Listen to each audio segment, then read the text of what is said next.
Good morning students. Today we are going to study about second law of motion. आज हम second law of motion के बारे में पढ़ेंगे. Okay, let us start. We are doing chapter 4.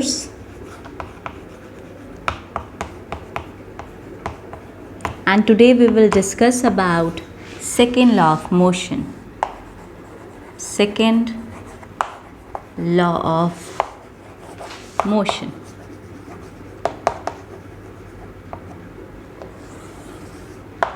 Okay अब देखिए, अब तक हमने क्या पढ़ा फर्स्ट लॉ में.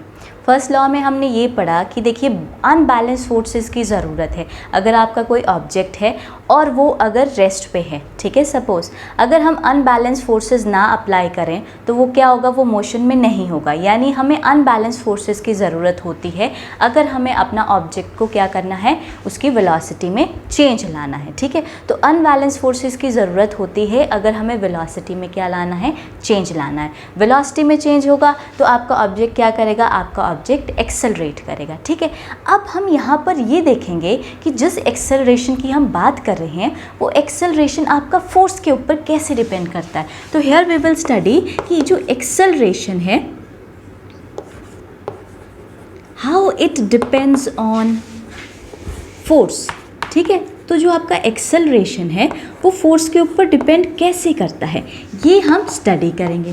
For this now let us take an example. ठीक है, और आपको पता होना चाहिए कि एक्सेलरेशन फोर्स के ऊपर डिपेंड कैसे कर रहा है और फोर्स को हम मेजर कैसे करेंगे. ओके, तो इसके लिए let us take day to day life example. Suppose if we are playing tennis. ठीक है, अगर प्लेयर्स आपके टेनिस बॉल खेल रहे हैं, अगर टेनिस बॉल से किसी प्लेयर को हिट कर जाती है टेनिस बॉल, तो क्या उस प्लेयर को चोट लगेगी? नहीं लगेगी. वेयरएज अगर हम वहीं बात करें एक क्रिकेट बॉल की जो बहुत स्पीड से आ रही है, अगर वो किसी पर्सन को हिट कर जाती है, किसी पर्सन को हिट कर जाएगी तो वहाँ पर उस पर्सन को बहुत ज़्यादा चोट लगेगी. Okay, let us take an example of a truck. ठीक है, अगर ट्रक आपका रेस्ट पोजीशन में खड़ा है तो उससे हमें कोई प्रॉब्लम नहीं है. बट अगर वही ट्रक आपका 5 मीटर पर सेकेंड की स्पीड से चल रहा है और उसके सामने आपका कोई पर्सन आ जाता है, तो ऑब्वियस सी बात है अगर उसके सामने कोई पर्सन आ जाएगा और आपका ट्रक चाहे बहुत स्लो चल रहा है, सिर्फ और सिर्फ 5 मीटर पर सेकेंड की रफ्तार है उसमें, तब भी वो पर्सन को क्या कर देगा, किल कर सकता है. ठीक है, अगर हम दूसरा एग्जाम्पल लें, let us suppose if we take a gun. ठीक है, गन की बात करते हैं. अगर हम बुलेट फायर करते हैं किसी गन से, तो देखिए बुलेट आपके कितना सा होता है उसका मास. ठीक है, लेकिन जब उसे हम फायर करते हैं तो वो क्या कर देती है, वो इंसान को किल भी कर देती है. तो इसका मतलब है यहाँ पर कि ऐसा कोई आपका इम्पैक्ट जो ऑब्जेक्ट पे हो रहा है, ठीक है, कोई इम्पैक्ट जो प्रोड्यूस कर रहा है आपका ऑब्जेक्ट, वो किन किन फैक्टर पे डिपेंड कर रहा है. अब हमने इतने सारे केसेस लिए, हमने क्या देखा कि सब कुछ जो है ऑब्जेक्ट. अब देखिए ऑब्जेक्ट आपका एक जगह टेनिस बॉल था, एक जगह आपका क्रिकेट बॉल था, एक जगह आपका क्रिकेट था. तो जो इम्पैक्ट लग रहा है उस ऑब्जेक्ट पे वो किसके ऊपर डिपेंड हो रहा है, वो डिपेंड होता है मास पे और उसकी वेलोसिटी पे. These are 2 important points, that is the impact produced by an object depends on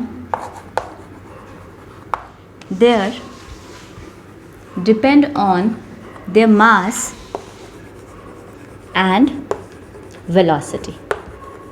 Okay, कि देखिए जो भी इम्पैक्ट प्रोड्यूस हो रहा है बाय एन ऑब्जेक्ट, जो आपका ऑब्जेक्ट इम्पैक्ट प्रोड्यूस कर रहा है वो किसके ऊपर डिपेंड होता है, ये डिपेंड होता है उनके मास पर और उनकी वेलोसिटी पे, कि उनका मास क्या है उस ऑब्जेक्ट का और उस ऑब्जेक्ट की वेलोसिटी क्या है. Similarly if we have to accelerate an object, ऐसे ही अगर हमें ऑब्जेक्ट को एक्सेलरेट करना पड़े, देखिए अगर ऑब्जेक्ट को एक्सेलरेट करना है तो आपको पता है you have to apply greater force. Object के ऊपर तो आपको बहुत फोर्स अप्लाई करनी पड़ेगी, उसके अकॉर्डिंग उसकी वेलोसिटी में क्या आएगा, इंक्रीज़ आएगा.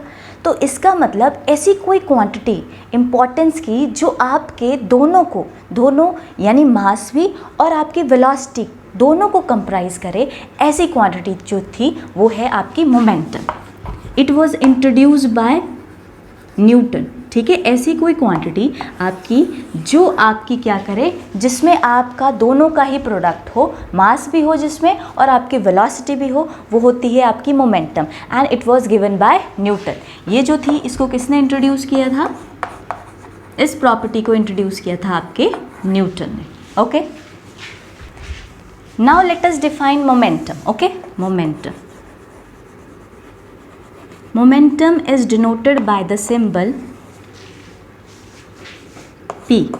मोमेंटम को हम किस सिंबल से रिप्रेजेंट करते हैं? P से रिप्रेजेंट करते हैं। तो momentum of an object is defined as, momentum of an object is defined as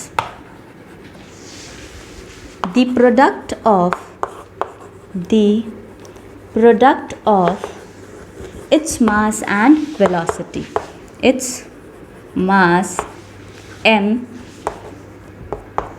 and velocity v, okay. तो यहाँ पर क्या कहते हैं कि जो मोमेंटम है आपका p, ठीक है, जो मोमेंटम है आपका p ऑफ एन ऑब्जेक्ट, किसी भी ऑब्जेक्ट का जो मोमेंटम है उसे आप कैसे डिफाइन करते हैं? प्रोडक्ट करते हैं हम किसका? मास का, जिसको हम m से रिप्रेजेंट करते हैं, और वेलोसिटी v का। ओके, तो आप इसको सिंबॉलिकली कैसे लिख सकते हैं? p is equal to m into V, where m is the mass and v is the velocity of the object.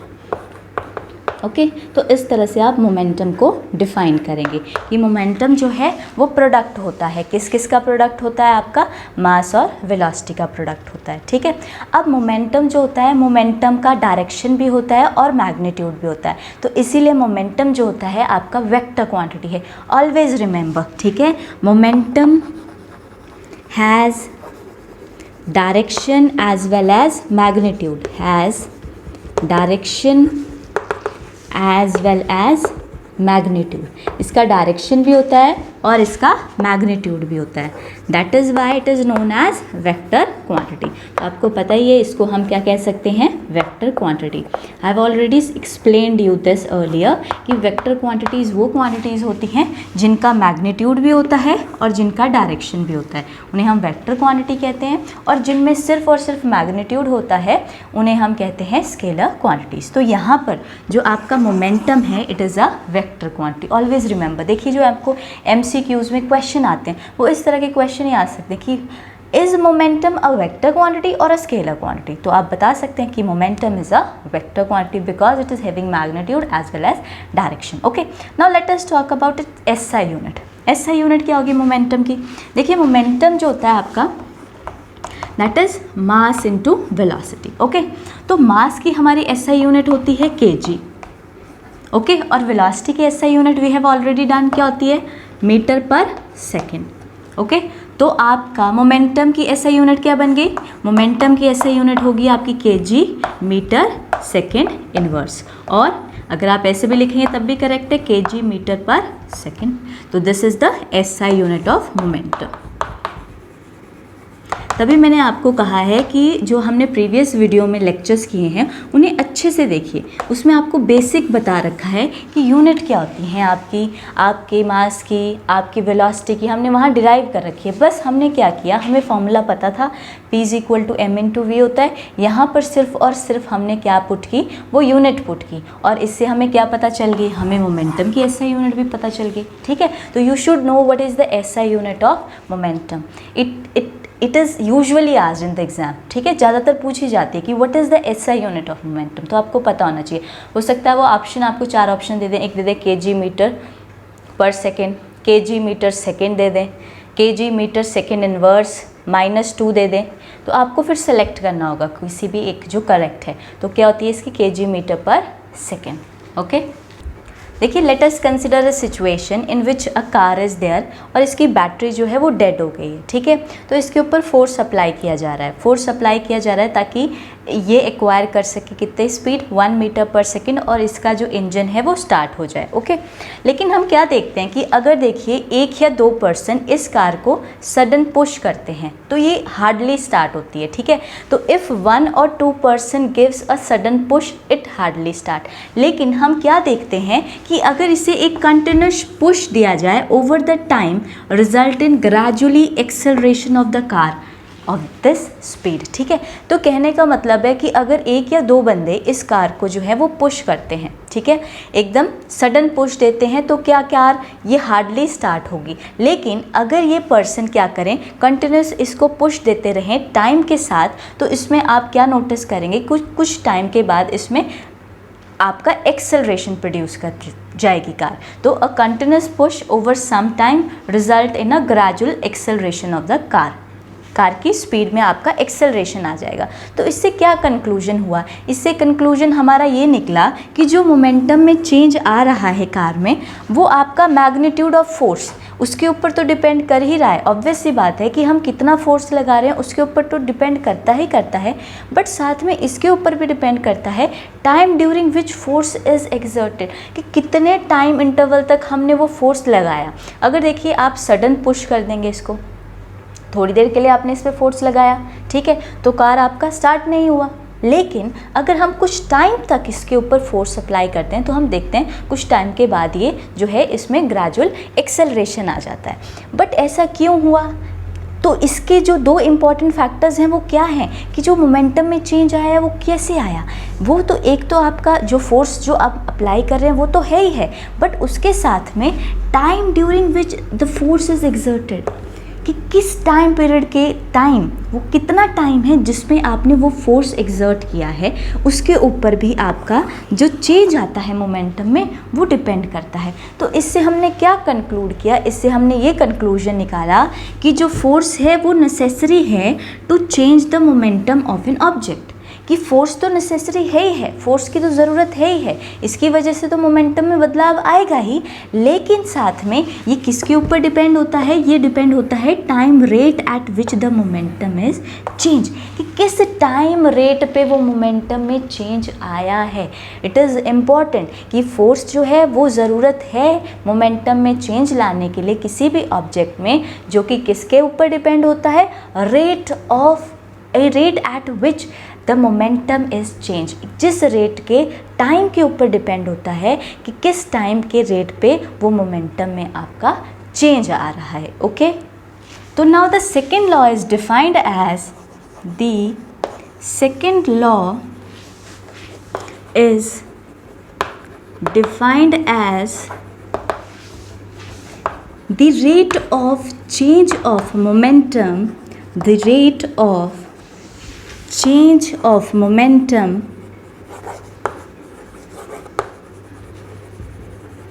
is directly proportional to the force applied, is directly proportional to the unbalanced force,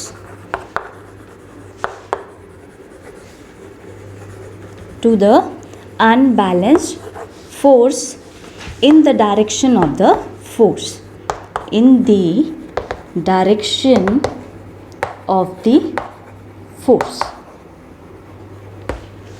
okay। Now आपका second law क्या define करता है, the second law is defined as the rate of change of an object, you can write here of an object, of an object की बात हो रही है, कि जो आपका सेकेंड लॉ डिफाइन करता है कि जो चेंज आ रहा है आपके मोमेंटम में ऑब्जेक्ट के, वो किसके प्रोपोर्शनल होता है, that is proportional to the unbalanced force in the direction of the force, okay. तो यानी जो रेट है चेंज है मोमेंटम का, यानी मोमेंटम का जो चेंज टाइम के साथ होता है, यानी टाइम के साथ जो मोमेंटम में चेंज आ रहा था वो किसके प्रोपोर्शनल होता है, वो आपकी फोर्स के प्रोपोर्शनल होता है। We have already discuss this कि मोमेंटम में जो टाइम के साथ चेंज आएगा, ठीक है। टाइम के साथ जो भी मोमेंटम में चेंज आएगा वो किसके प्रोपोर्शनल होगा, वो आपकी फोर्स के प्रोपोर्शनल होगा, ठीक है। यानी आप लिख सकते हो कि जो चेंज में टाइम के साथ चेंज आता है मोमेंटम में, वो किसके प्रोपोर्शनल होता है, वो आपकी फोर्स के प्रोपोर्शनल होता है। तो that is defined as second law, कि the second law is defined as rate of change of momentum of an object is directly proportional to the unbalance force, और वो इसका डायरेक्शन किस में होता है, in the direction of force, okay. Now the next topic is mathematical formulation of second law of motion, ठीक है। यहाँ पर हमने क्या सपोज किया कि सपोज हमारे पास कोई ऑब्जेक्ट है जिसका मास है हमारे पास m, ओके। सपोज ऑब्जेक्ट, वो कार ही ले लेते हैं, सपोज अ कार हम ले लेते हैं, हमारा ऑब्जेक्ट क्या है, इट इज़ अ कार, ठीक है। तो अब हमारा ऑब्जेक्ट जो है कार है जिसका मास है m, okay. Suppose it mass is m and it is moving in a straight line, ये किस में मूव कर रहा है, एक स्ट्रेट लाइन में मूव कर रहा है आपका कार, ओके। मास इसका m है with an initial velocity, initially जो इस कार की वेलोसिटी थी वो हमने किससे रिप्रेजेंट कर लिए, u से, और ये यूनिफॉर्मली एक्सेलरेट कर रहा है और इसकी फाइनल वेलोसिटी जो है वो v है, ओके। तो इनिशियल वेलोसिटी जो है कार की that is u and final velocity is v। तो सपोज़ आप कुछ भी सपोज़ कर सकते हैं, तो हम एक डेरिवेशन डिराइव करते हैं इससे कि हमने एक ऑब्जेक्ट ले लिया जिसका मास हमने m कंसिडर कर लिया, और इनिशियली वो क्या है, वो एक स्टार्टिंग में वो एक स्ट्रेट लाइन पे मूव कर रहा है, और जो उसकी इनिशियल वेलोसिटी है वो हमने रिप्रेजेंट कर दी है आपकी u से, और उसकी जो फाइनल वेलोसिटी है वो हमने रिप्रेजेंट कर दी है v, ठीक है। और टाइम पीरियड जो लिया है हमने इन टाइम पीरियड t लिया है, और आपका जो कांस्टेंट फोर्स जो अप्लाई हो रही है वो फोर्स कांस्टेंट है, उसको हमने किससे लिखा है, रिप्रेजेंट किया है f से रिप्रेजेंट किया, ओके। तो सबसे पहले बात करते हैं कि भाई मोमेंटम क्या आएगा, मास m है, इनिशियल वेलोसिटी u है, फाइनल वेलोसिटी v है, फोर्स कांस्टेंट है जो कि आपका f है। तो सबसे पहले बात करते हैं what will be the initial momentum. Initial momentum क्या आएगा ऑब्जेक्ट का, देखिए initial momentum of an object, अब हमने पढ़ा था अभी फॉर्मूला, क्या होता है मोमेंटम का फॉर्मूला, मोमेंटम का फॉर्मूला होता है आपका p is equal to mass into velocity, यानी मास के साथ जब हम किसको इंटू करते हैं, वेलोसिटी को इंटू करते हैं, ठीक है। बट हम यहाँ पर बात कर रहे हैं सबसे पहले इनिशियल। अब ध्यान से देखिए, फॉर्मूला तो हमारे पास है कि momentum is mass into velocity, okay. अब हम बात करें इनिशियल मोमेंटम की, इनिशियल मोमेंटम को हम p1 से रिप्रेजेंट कर देते हैं। मास कितना है, मास तो कार का m है, बट जब हम वेलोसिटी लिखेंगे, क्योंकि हम इनिशियल मोमेंटम निकाल रहे हैं तो इसीलिए यहाँ पर हम वेलोसिटी भी क्या लिखेंगे, इनिशियल, और इनिशियल वेलोसिटी हमारे पास क्या थी, u, तो हम यहाँ पर लिखेंगे u, ओके। सिमिलरली आप फाइनल मोमेंटम निकालिए ऑब्जेक्ट का, final momentum of an object, तो फाइनल मोमेंटम क्या आ जाएगा ऑब्जेक्ट का, उसको हम रिप्रेजेंट कर देते हैं p2 से। फॉर्मूला क्या होता है, मास इंटू वेलोसिटी। अब मास तो m ही है हमारा, मास थोड़ी बदल रहा है कार का, क्या कार का मास चेंज हो रहा है, नो, m आ गया। वेलोसिटी बदल रही है, फाइनल वेलोसिटी आपके पास क्या थी, v, तो हम लिख देंगे v। तो यानी जो हमारा इनिशियल मोमेंटम था उस ऑब्जेक्ट का वो क्या था, p1 is equal to m into U, और जो फाइनल मोमेंटम था वो आपका था p2 is equal to m into V, okay. अब देखिए यहाँ पर अगर हमें चेंज निकालना है, हमने कह दिया शुरुआत में मोमेंटम इतना था और बाद में मोमेंटम इतना हो गया, इन दोनों में चेंज कितना आया, आखिर मोमेंटम में चेंज कितना था, वो कैसे निकालेंगे, change in momentum is proportional to, देखिए प्रोपोर्शनल हम कैसे लिखते हैं, ये जो सिंबल है ये प्रोपोर्शनैलिटी का होता है, ठीक है। हमेशा याद रखिए प्रोपोर्शनैलिटी को हम इक्वालिटी से रिमूव कर सकते हैं अगर उसके साथ हम क्या लगाएं, एक कांस्टेंट लगाएं, ठीक है। तो याद रखिए यहाँ पर चेंज इन मोमेंटम क्या है, किसके प्रोपोर्शनल है, आपके p2 minus p1, p2 minus p1। अब हम चेंज निकाल रहे हैं ना कि मोमेंटम में कितना चेंज आया, ठीक है। पहले मोमेंटम आपका ये था, फिर बाद में मोमेंटम ये हो गया, तो चेंज कितना आया, ऑब्वियस सी बात है फाइनल वाले में से आप इनिशियल वाले को क्या कर दोगे, माइनस कर दोगे, तो क्या आ जाएगा p2 माइनस p1। अब यहाँ से वैल्यू पुट कर दो, ये प्रोपोर्शनलिटी का साइन लगाया है, ये लगा दिया, p2 की जगह हमने डाल दिया mv माइनस, और यहाँ डाल दिया हमने mu, तो यहाँ से हमारा क्या आ जाएगा, यहाँ से आप m कॉमन निकाल सकते हैं, तो ये आ जाएगा आपका v माइनस यू। तो यहाँ पर ये किसके प्रोपोर्शनल हो गया आपका m v minus you. Okay, directly you can right ये किसके इक्वल हो गए, यहाँ से हमने m कॉमन निकाला v माइनस यू, यानी जो आपका चेंज आ रहा है मोमेंटम में वो किसके प्रोपोर्शनल है, m v माइनस यू के प्रोपोर्शनल है। तो अभी हमने आपका चेंज इन मोमेंटम निकाला था, ठीक है। चेंज इन मोमेंटम हमारे पास क्या आया था, change in momentum is proportional to, हमने किया दोनों को सब्ट्रैक्ट कर देंगे मोमेंटम्स को, और हमारे पास क्या थे momentum M V minus M U, जिसमें से हमने क्या किया m कॉमन निकाल लिया और v माइनस यू आ गया। तो ये तो चेंज आया मोमेंटम में। अब rate of change of momentum क्या होगा, देखिए जब हम रेट लगा देते हैं किसी चीज़ में तो इसका मतलब है उसको हम टाइम के विद रिस्पेक्ट टू देखते हैं। जैसे हमारी डेफिनेशन बनाई थी हमने लिखा था rate of change of momentum is directly proportional to the unbalance force, जो कि हमारा सेकेंड लॉ था, ठीक है। तो मोमेंटम में वही चीज़ हम यहाँ पर निकाल के दिखा रहे हैं। देखिए डेफिनेशन क्या थी कि second law of motion of an object is defined as rate of change of momentum is directly proportional to the unbalance force, कि जो रेट है चेंज है मोमेंटम में, यानी मोमेंटम के में जो चेंज आ रहा है रेट के विद रिस्पेक्ट टू, मीन्स अगर हम चेंज जो मोमेंटम में आ रहा है उसमें हम रेट भी इंक्लूड कर लें, rate of change in momentum, तो क्या आ जाएगा, जो मोमेंटम में चेंज आ रहा था, रेट का मतलब है टाइम के साथ, ठीक है। तो ये क्या आ जाएगा, इस प्रोपोर्शनल टू, यही था आपका चेंज इन मोमेंटम, तो इसको हम किससे डिवाइड कर देंगे, टाइम से।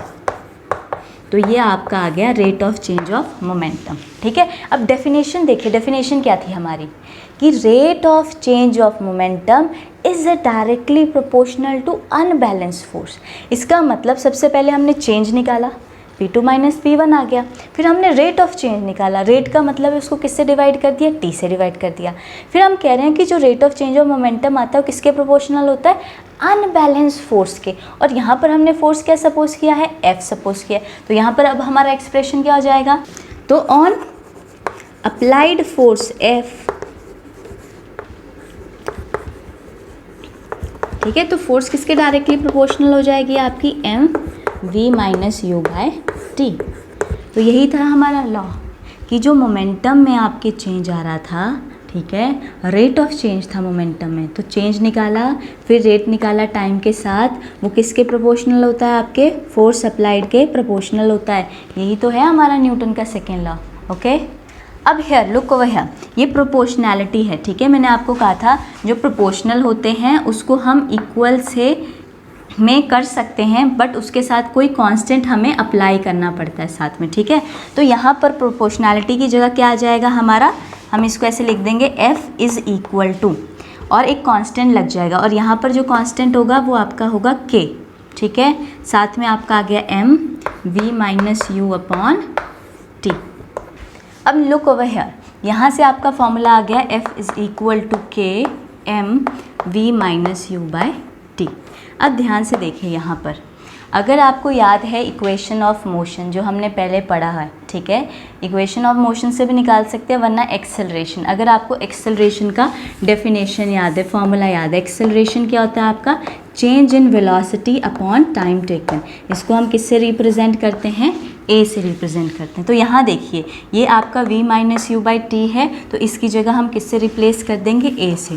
तो f क्या हो जाएगा हमारे पास, k m इंटू a।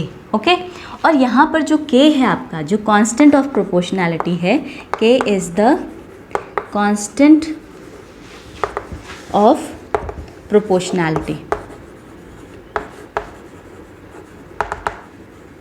यहाँ पर जो k की वैल्यू है वो हमारे पास क्या है, 1 है। तो यहाँ से हमारा फॉर्मूला क्या निकल जाएगा, f is equal to m into a।